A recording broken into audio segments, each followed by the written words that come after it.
Hello and welcome to Climb's podcast series Advancing Vietnam with me, Vlad Savin, as your host. Throughout the following episodes, we're looking to answering relevant questions about doing business in Vietnam. What are the opportunities and challenges faced by investors entering the market or existing players in major industries? We will seek to understand the business environment from a cultural, local mindset and how to deal with compliance from an international perspective. What are the major risks faced by businesses active in the region and how to overcome them?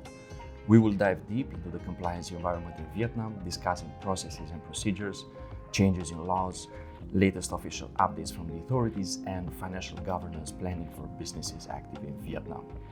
We at the Climb consider compliance a major asset for foreign investors operating in Vietnam.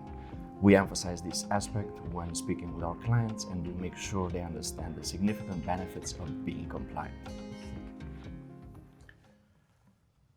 In this episode, I'm discussing with Matthew Lowry, managing partner at a client Vietnam, about how international investors can utilize the employer of record staffing model and what are the benefits, risks, and challenges associated from an international perspective with this labor outsourcing model. Matthew, welcome again to our Advancing Vietnam podcast series. Good to have you here. Great to be here again. Employer of record, or EOR, or in some cases PEO, as defined in an international perspective, is a particular employment model which is often used by international investors to manage their global workforce in different countries. Let's bring some clarity on what exactly this means. Can you share a simple definition of the term? Yeah, there's a few different terms used: outsourced employment, employer of record, PEO. Essentially, it is an in-country employer acting on behalf of a foreign party. The example is if I was a US company, wished to employ someone legally in Vietnam, I don't have a presence in Vietnam. I don't have that ability. I use a third-party EOR, PEO, outsourcing provider to legally employ them on my behalf, and they report to the US, but they are employed so that the Vietnamese hosting organization does all their insurances, their taxes, compliance, and make sure that they are legally employed in Vietnam, so that the foreign party, in this my example, the US party, would have no implications. Everything is being done legally and that they are fully compliant. And to clarify, what are the key functions of the employer record service? How does it support the personnel of the foreign company specifically? So it allows the foreign company to have an employer reporting to that foreign company, acting on their behalf, without the foreign company being responsible for the compliances, the taxes, the labour contracts, the in-country labour contracts, the insurances, insurance claims, sick leave, all of those matters, because they're looked after by the employer of record, the legal entity in Vietnam that is employing on behalf of. The difference is that an individual under employer of record arrangement is still reports to the contracting party. So they will still report to, you can give my example, the US company for actions, responsibilities, and accountability. Their day-to-day work, they're not accountable to the employer of record. It is a function to enable legal employment. It's not a function of reporting. So they don't become reporting to the employer of record. That's the hosting agency, not the way that they work in practice. And you mentioned about the responsibilities before. So we have the employer of record service firm within Vietnam here that has responsibilities for the employee. Then the employee has his own responsibilities regarding taxation and compliance in country. And then the foreign party, foreign contractor. What are their responsibilities in these three parties within this contract of employer of record? But just to be clear, so an individual in Vietnam is only responsible at the end of the year for the taxes. Yeah. The employer is responsible, a Vietnamese employer, for withholding, remitting, and doing all the ongoing implications, which is why if you don't have a point of presence, you can't do that. That's why if you're a foreign entity without a legal Vietnamese structure, you can't employ direct. You can contract, and we might talk about that later, but there are issues with that. So the obligations are that the individual in Vietnam, the employee, the subject of the example, signs a labour contract with the employer of record. They may have a separate agreement with and obligations with the US party, my example, about how they work, what they do, but the legal contract is between the employer of record in Vietnam and the individual, and that's a labour contract. That labour contract requires the employer of record, as the employer, to do all those insurances and taxes, do the filing, give the PIT information, and look after that stuff if they were their own staff. So that's that sort of that hosting, that housing of that employee.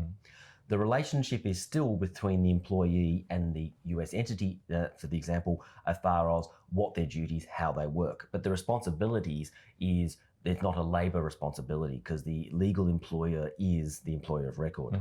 The individual might have to settle their taxes end of the year if they've got multiple sources, but in Vietnam, if an individual only has one employment source of income, the employer will finalise taxes for them. So again, the employer of record would do that. So it becomes quite a simple structure where almost all the compliance rests with the housed, with the employer of record being the housing.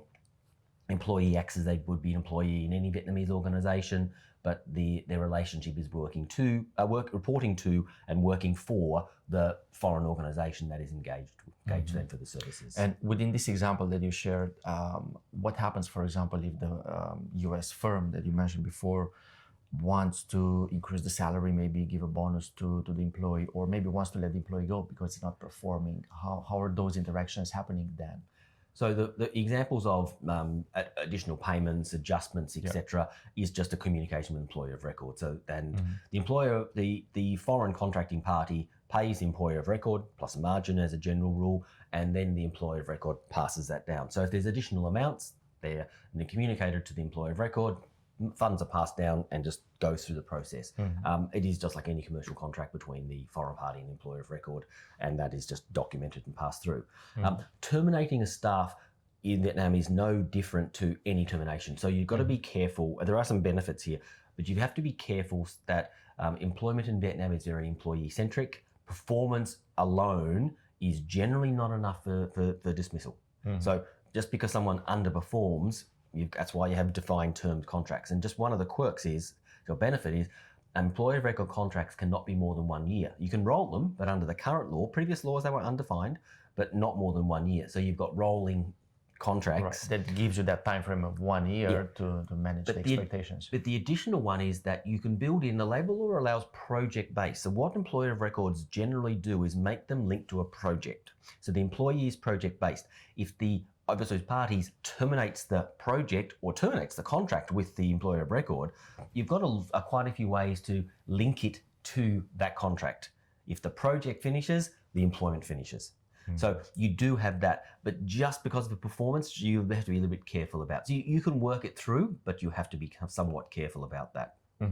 And what other benefits would be for an entity to engage an employer of record service? You mentioned obviously the labor and the managing the employees and their contracts and performance. Are there any benefits for the entity itself or for the goals within the country? It's the flexibility. Look, there are cost savings when you've got a few staff. Versus having your own entity or doing another structure. So cost savings can be the case, but it's that flexibility, not having to deal with a compliance structure, not having to deal with it. Our employer of record, we actually have a number of people there that they would be unlikely to get an entity approved in their particular sector, but employer of record, they're not actually seeking any approvals. Therefore, the individual is less constrained in some ways for being in country and doing what they want to do. There is just the simplicity of it, of simply sign one commercial contract, pay the employer of record, and they look after everything. The cost savings start to dissipate if you go into large numbers of staff. So it does have some cost savings generally on the individual, on 1 or 2 or 3 individuals, but it's more that flexibility. So where I see employer of record is really if someone needs to have someone in country that is doing working remotely, part of their global sort of efforts to sort of decentralize business, global efforts. They need someone in Vietnam, but the party in Vietnam, they've got to connect them to the group. They've got to play them compliantly. They need them as part of it. It's simple to do that. You don't need an entity. You don't need a structure in Vietnam. You just employ them through employer of record. They're part of the global network, global business, and it works. So it's that simplicity and that straightforward nature. And if you want to bring another person on, it's easy to do because the employer of record will bring that person on for you. I've negotiated. Can you do a local contract and bring them on, please? And it just adds to the that international service that they have put in place. And you can quite often find it's quite regular to have what's called sort of master service agreement, so that a global group may have employer of record arrangements for a number of countries through one master service agreement. So they go, okay, I want to add someone, and there's a fixed fee no matter which country they go to. So that gives flexibility to say, oh, I want another person in Vietnam, I want another person in Thailand, I want another person in China. Under one contract, that can be done. I understand.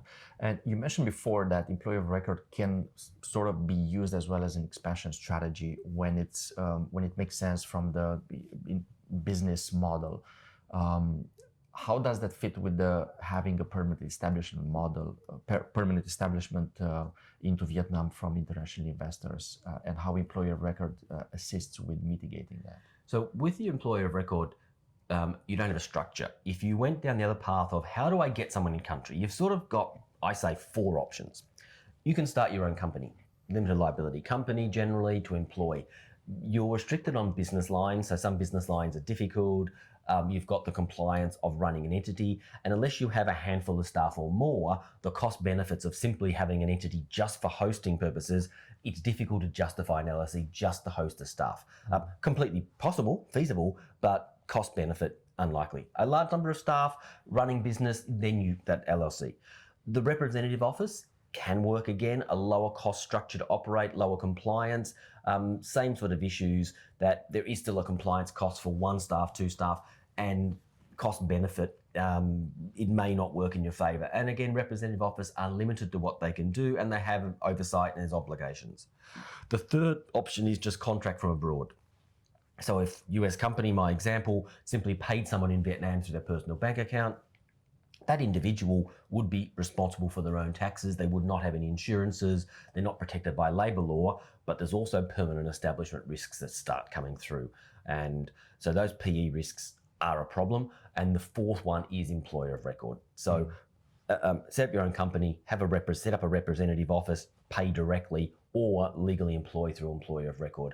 The first 2 require structure and compliance. The third one has permanent establishment risks, and the fourth one means there's no structure or entity in Vietnam, but you still get the full compliance. So that's sort of you to look at it, and the pros and cons of each of those. And what would be, in summary, those risks for permanent establishment for a foreign entity? So double tax agreements, and there's double tax agreements with around 80 countries, have specified definitions of permanent establishment, and then there's the general definition in tax laws, which is that if a business is deemed to have a permanent establishment in Vietnam, they are taxable on a portion or of their global income that's attributed to their earnings in Vietnam. The argument is, if you're running a business here, you be taxed as if you've got an entity here, even if you don't.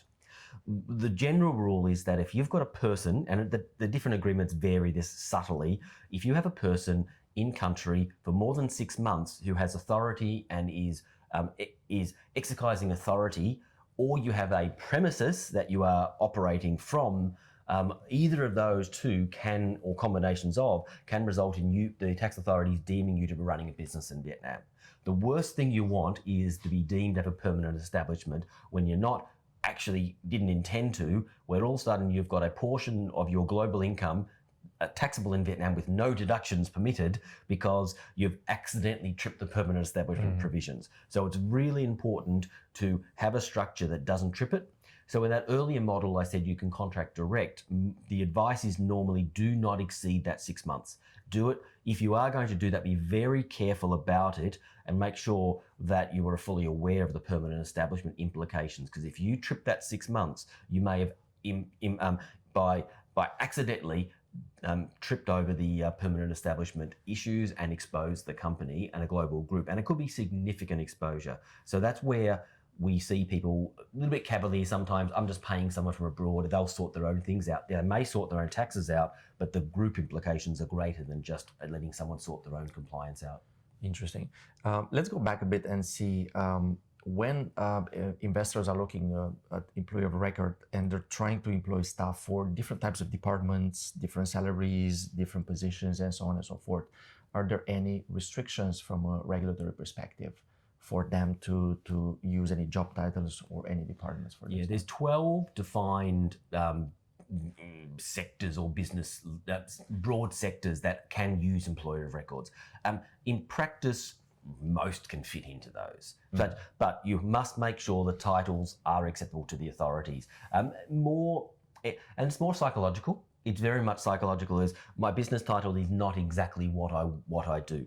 Well, if you do wish to use employer of record, you need to be a little bit flexible on titles. And that's why I said earlier, the agreement between the individual and the parent entity about what they are doing, what their activities, who they report to, is very important to make sure that understanding. The documents in Vietnam is more procedural, but if you don't get the right title, you'll not be approved, and you must be, this description must squeeze into one of those 12 sectors. It's very broad, but you can't just assume that anything applies. And that's important to make sure that's understood at this outlet, so no one gets upset that the title isn't exactly what they want, or they can't employ someone for a particular job activity that they've promised and committed.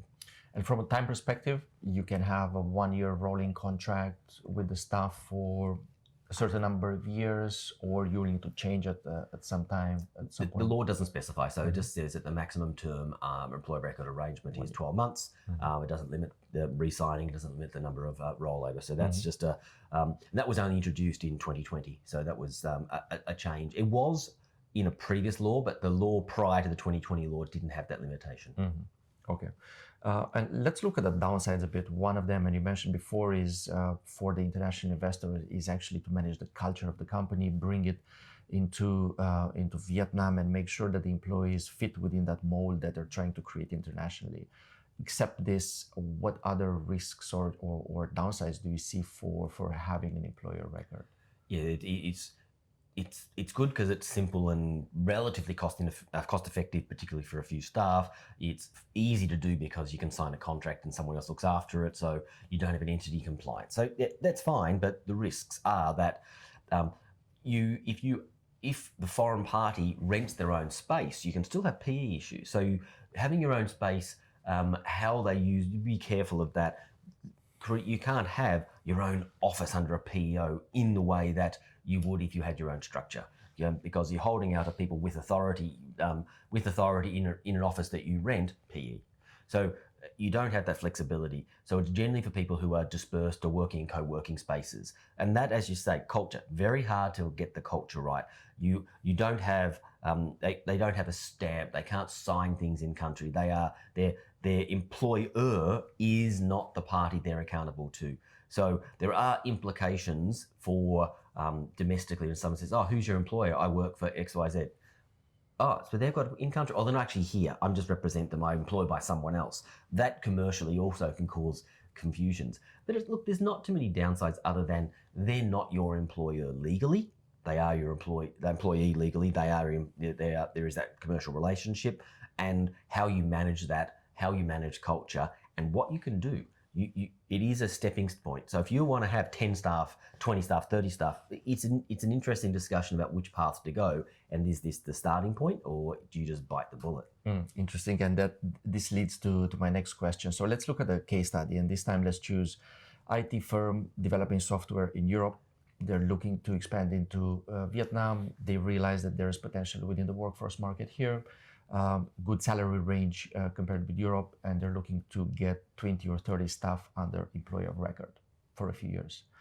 Would that make sense for within this case study for the firm, or the majority from your experience of firms like this are straightforward, starting with LLC? 20 or 30 staff, I would just do an LLC. It's a business. It's a business operation. You're running a business. You need your own premise. You need your own structure. You need authority. You'd be sort of financially and compliance-wise so much better off having your own company. Now, you can start with employer of record.